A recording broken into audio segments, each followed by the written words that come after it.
Sweet. It's great to see everybody tonight. So this week, we're going to be focusing on a singular technique. Like a lot of the other submissions that we've learned, we've spent a whole week going over it because we don't really have that many submissions that we learn in the 101 program, and for good reason.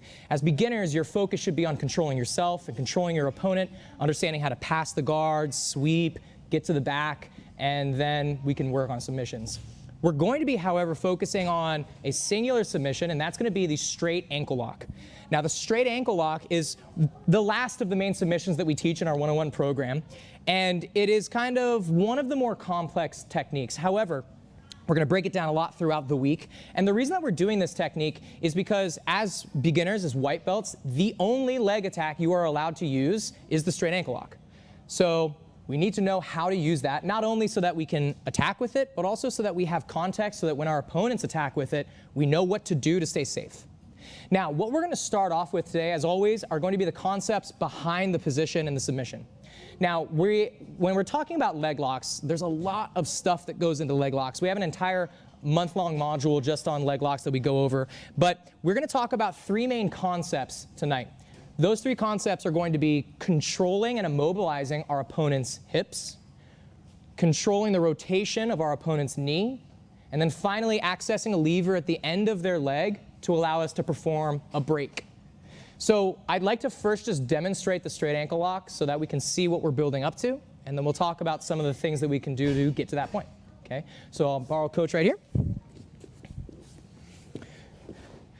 Again, I'm going to demonstrate slowly the submission by itself, and then we'll talk about some of the beginning concepts that we're going to start with. Okay, here we go. So this is our straight ankle lock. Now, most of the time, when you learn straight ankle locks, you tend to learn them in our opinion, a very inefficient manner. A lot of times when people learn straight ankle locks, they are taught to just basically wrap around their ankle and then just wrench the ever-living crap out of the foot. Okay? Which obviously hurts, and that can lead to people to submit. The problem with that, though, is that if a submission relies on pain compliance, it's not a good submission. We need to threaten a break with every submission that we use, provided that it's a joint lock. Now, with a straight ankle lock, it's no different. It's like with an arm bar. I'm not just trying to make it uncomfortable for you. I'm trying to break your arm when I perform a joint lock. So too with the straight ankle lock. Specifically with a straight ankle lock, we're trying to tear and break the ligaments and metatarsals on the top of the foot. So I'm doing this by creating inversion of the foot, like I'm basically forcing him to roll his ankle really badly, and then I can perform the break. Before we even get into that though, I'd like us to just start off with some of the main control points of the position that we're in tonight. Now, we've had a position that we looked at a few weeks ago called the single leg X. We're starting from that position, however, we're sitting down with it. This actually has a unique name. It's called standard ashi garami. Ashi garami just means leg entanglement. Now, we're starting in standard ashi, which is going to look like this. I'm going to grab one of his legs. I'm going to hook the foot that's in the middle behind his hip. I'm going to slide my hips all the way up, and I'm going to keep my other foot framing on his hip here. Now, with leg locks, we want to make sure that, again, we're following those three concepts that we talked about in the beginning. I need to immobilize his hip, control the rotation of his knee, and then access a lever at the end of his foot to perform a break. Now, what I don't want you guys to start to do when you learn leg locks, you can start to get into a bit of a bad habit of only doing leg locks. You start to see the allure and start to see how powerful they are. And so you'll do things that we call falling back, where you'll be passing and then you'll just go, whoop, and you'll just fall back for leg locks. Don't be that person, okay? Don't give up a dominant position because you want to throw a Hail Mary leg lock in there. We attack leg locks to allow us to not only threaten a submission, but also give us the opportunity to come up on top, threaten guard passes, and also take the back. So we're going to start today by just starting here in standard ashi, and we're going to be utilizing actually getting out of this position and coming back up to safety. So let's talk about the position. We're again using frames and wedges and levers to maintain control of our opponent. His foot needs to stay off the floor the entire time.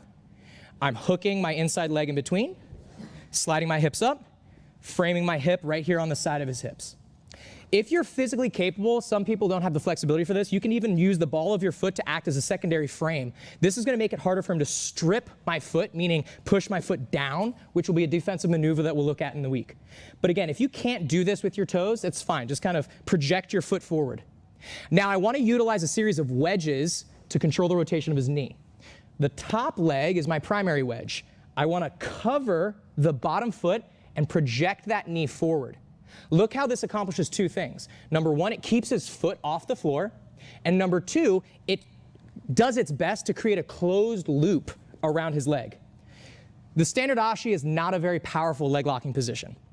And the reason for that is because we don't have a closed loop around them. So we're doing our best to project this knee forward to try to close a loop here. Now, my other hand is going to be holding onto his ankle. And this is our starting position. Projecting our top knee forward, clamping and pinching with our opposite leg, holding their foot off the floor. I can be on my hand, I can be on my elbow, it doesn't really matter. What matters is that you're exerting control over the position so that he cannot pull out. So a good test is, Coach Seth, can you please extract your leg? If he can pull me along the floor, you're doing great, okay? So we're gonna start here, getting to standard ashi, making sure we're having good control mechanisms. And then the last piece that we're going to use to warm up is we're actually going to get out of this position. Because again, I don't want you to become the leg lock guy that all I care about is just getting that leg lock, and then I'm fighting to get the leg lock. No, I want the leg lock. No. And then you just give up a terrible position because you weren't thinking, right? Use the leg lock to come on top. So here's what we're going to do. We're going to just do a technical stand up. So from this position, I'm covering his ankle. I build up to my hand. I'm going to keep my top knee wedging forward as I extract my bottom leg and I come up into my base. And now from here, now I'm in a top position. I can start passing, or if I really want to, I can now re-engage back to standard ashi if I want to continue to attack the leg. So again, guys, here's what we're going to start with. Facing your partner. The reason that we're recording this one very close up is because we're actually going to be sitting down pretty much the whole class today. All right, how lovely is that and relaxing. So controlling their leg. Inside leg hooks the hip. Pull your butt up as close as you can.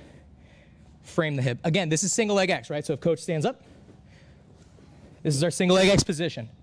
You may remember that as we did our double ankle sweep a few weeks ago, look where we end up. This is standard ashi.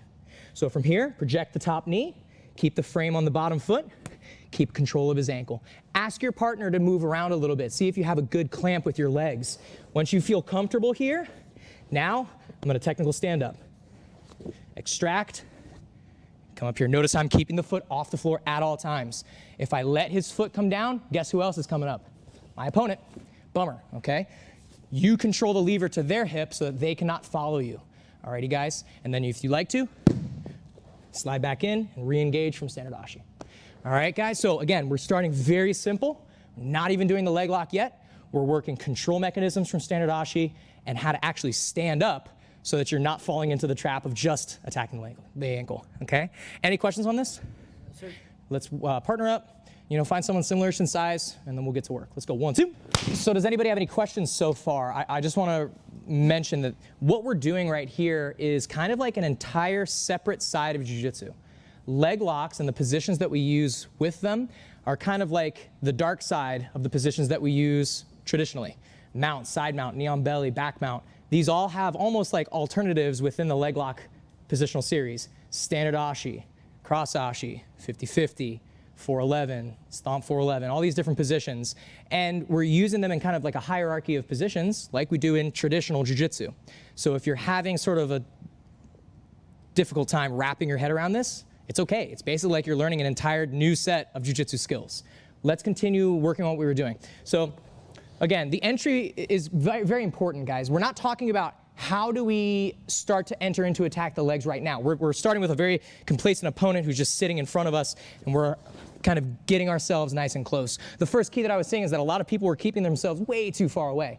If there's all this gap right here, that means I'm not controlling the rotation of his knee, and I'm not immobilizing the hip. I want to be butt to butt, okay? Like my butt right up against his butt, okay? Again, I'm pinching, pushing that knee forward. This is my clamp that I'm going to use to start to control his hip. Now, real quick, let me just mention before we get into the actual submission, that technical stand-up. I want you to really understand why would we do that?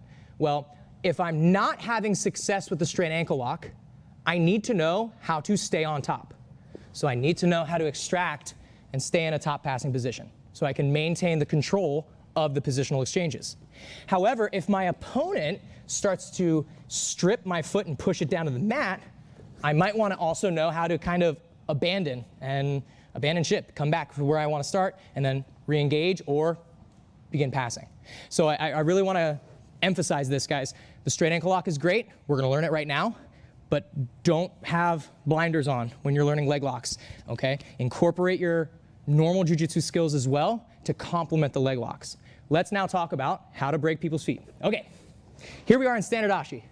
Now, again, what I'm trying to do, immobilize the hip, control the rotation of the knee, access a lever on his foot to break it.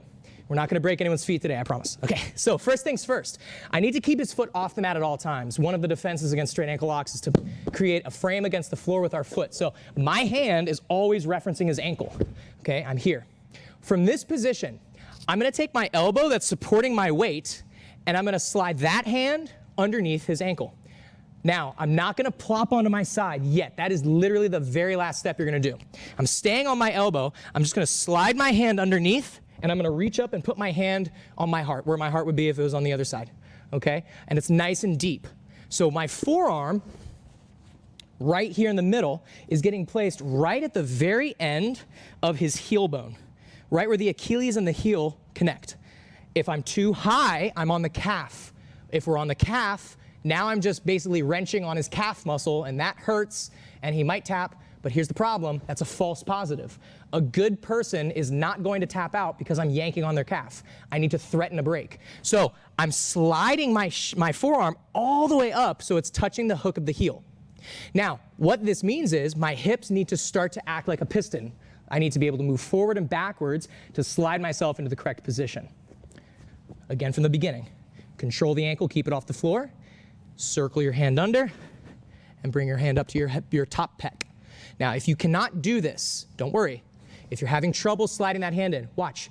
Extract your hips first, insert the hand, re-engage the hips.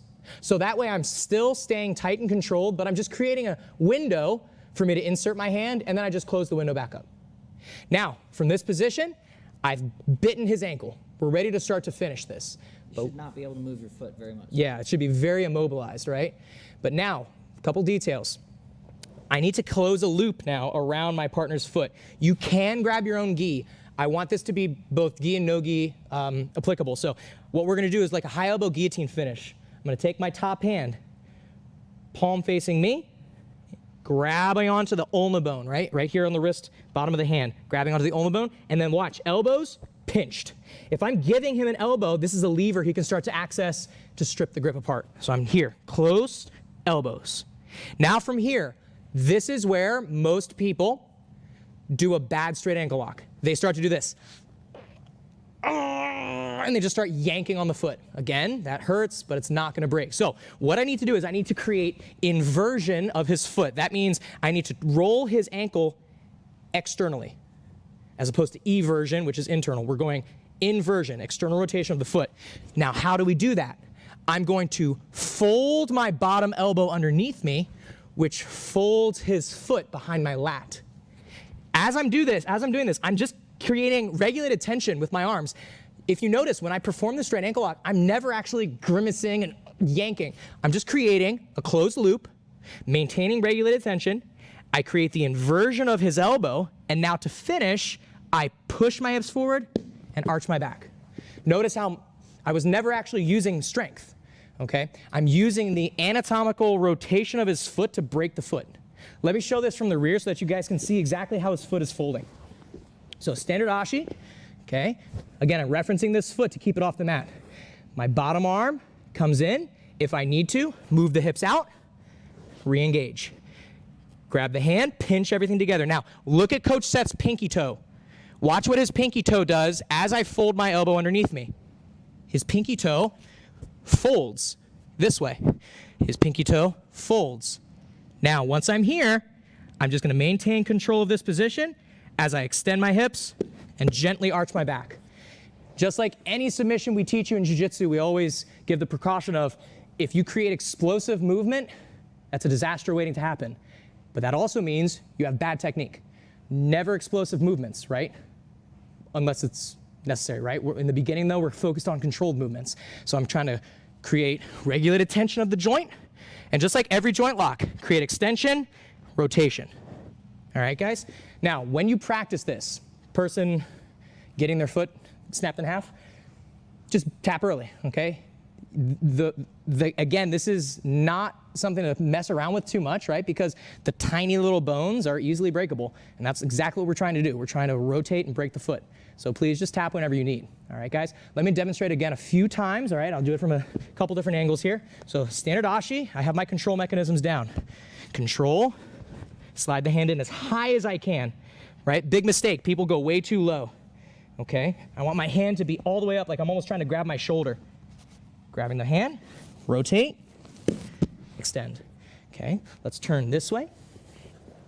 I was talking to a group. I'm a one-sided type of dude, right?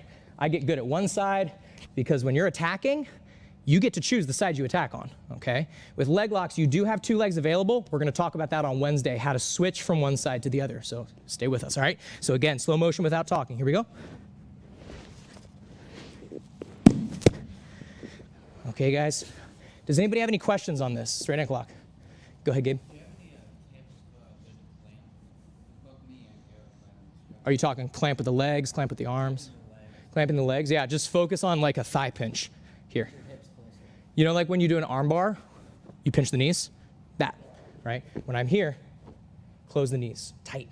So that way I'm really controlling his knee, okay? And that way it's easier to insert. Any other questions? All right, play nice. Let's go, 1, 2. So, I'll talk about some of the common errors that we were saying, and then we'll go back out there. I just wanted to take one moment to address my little dudes. Unfortunately, you can't do these in competition, guys. I'm sorry. All right, just, you know, remember it's for adults only, but hey, now you know. All right, and of course, don't do this in class with the other kids, right? Don't start breaking people's feet. But do it to adults. Please do, yeah. Break everyone's feet, guys, lovingly. All right, on that note, though, let's talk about the actual braking mechanics, because some people were having a little bit of trouble with the actual braking mechanic at the end, and that's totally understandable because it's a pretty complex movement that we're creating. So, again, I'm trying to create inversion of his foot. I'm trying to stop his knee from rotating and immobilize his hips so he can't extract his leg.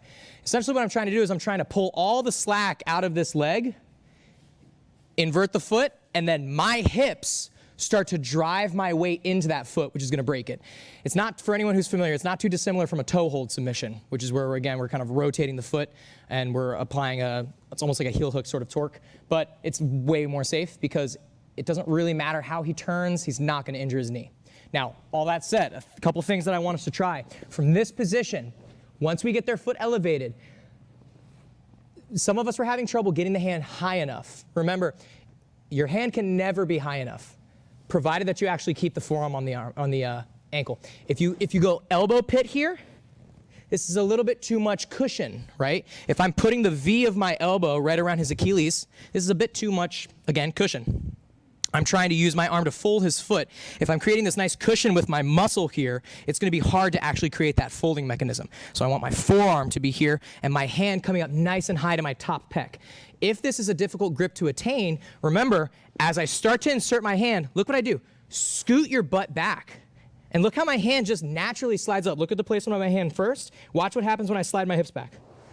My hand just immediately slides up. Now look, I keep it there by grabbing it, and now I slide my hips back in. This is already tight. He's already about to tap. And so now look, elbows in. Don't give him a lever to reach for. Okay, elbows in. And now once I'm ready, pinch the knees, drop to this shoulder. Think of it like there's a trap door under my elbow. I go, whoa, and I fall through the trap door to drop down to that elbow. That's how we're inverting the foot, okay? So again, from here, I fall through the trap door, and now like someone's calling my name, I arch my back, driving my hips forward, and I look behind me, yes, and I break the foot, okay? So again, I want us to practice all of the things that we've worked on tonight.